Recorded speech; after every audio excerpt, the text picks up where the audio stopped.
Patra press conference कर रहे हैं, उन्हें सुनते हैं। नेशनल रिलीफ फंड में भी सोनिया गांधी, राजीव गांधी फाउंडेशन में भी सोनिया गांधी, और जो ऑडिटर होता है पीएम नेशनल रिलीफ फंड का, उसमें भी कांग्रेस है। कम से कम ऑडिटर, अगर ये सब घपले हो रहे थे, पकड़ में क्यों नहीं आ रहा था? ये तो आप सवाल पूछेंगे ही, देश भी सवाल पूछेगा, क्यों पकड़ में नहीं आ रहा था? बंधुओं, इसलिए पकड़ में नहीं आ रहा था क्योंकि ऑडिटर भी परिवार का ही था, और ऑडिट कंपनी का नाम था ठाकुर वैद्यनाथन अय्यर कंपनी। ठाकुर वैद्यनाथन अय्यर कंपनी, और इसके जो फाउंडर थे, इसके जो मुख्य व्यक्ति थे, जो मुखिया थे, उनका नाम है, आप सब लिखे और देश याद भी रखे, रामेश्वर ठाकुर। रामेश्वर ठाकुर जी की मैं सीवी पढ़ता हूं। जब से पीएम नेशनल रिलीफ फंड आरंभ हुआ, जब से आरंभ हुआ, तब से 2017-18 तक, 2017-18 तक रामेश्वर ठाकुर जी इसको ऑडिट कर रहे थे।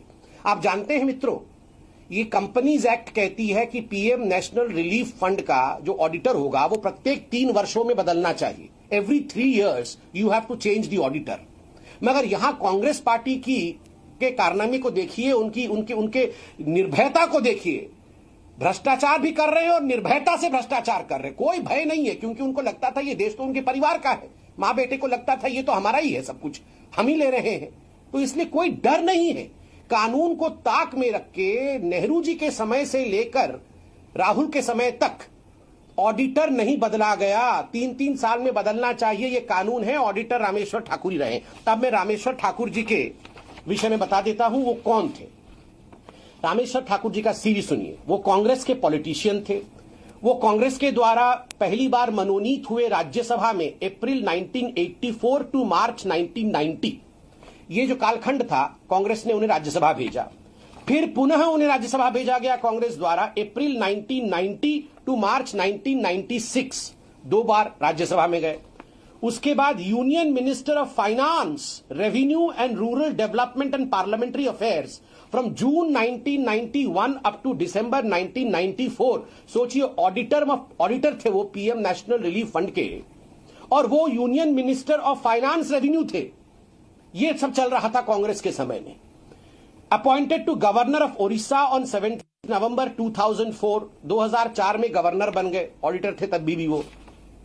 Handled additional charge of governor of Andhra Pradesh from 29 January 2006 to 22 August 2007।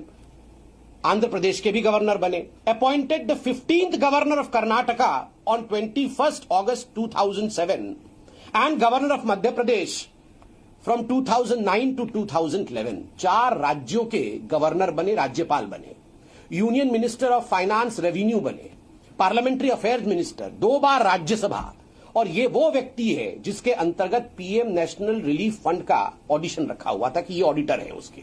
और ये क्या कर रहे थे? पीएम नेशनल रिलीफ फंड से मां बेटे के कहने पर कि इतने पैसे हमें यहां दे दो, राजीव गांधी फाउंडेशन मतलब अपने घर पे, ये ट्रांसफर कर रहे थे।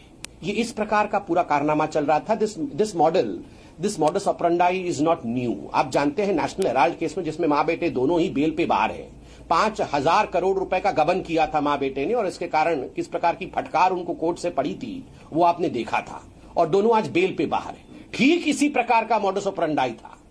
जनता के पैसे को जो ट्रस्ट के नाम पे आया है। तो संबित पात्रा को आप सुन रहे थे। निजी फायदे के लिए फंड का इस्तेमाल कांग्रेस ने किया, कांग्रेस ने देश को धोखा देने का काम किया।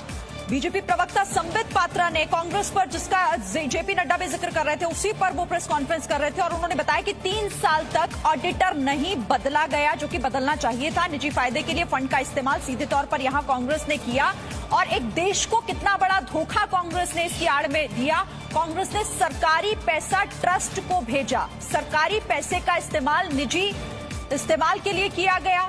जो नियम कायदे होते उन तमाम नियम कायदों को ताक पर रखकर ऑडिटर नहीं बदला, और कुछ इस तरीके से चीजों को छिपाने का काम और देश को धोखा देने का काम कांग्रेस ने किया।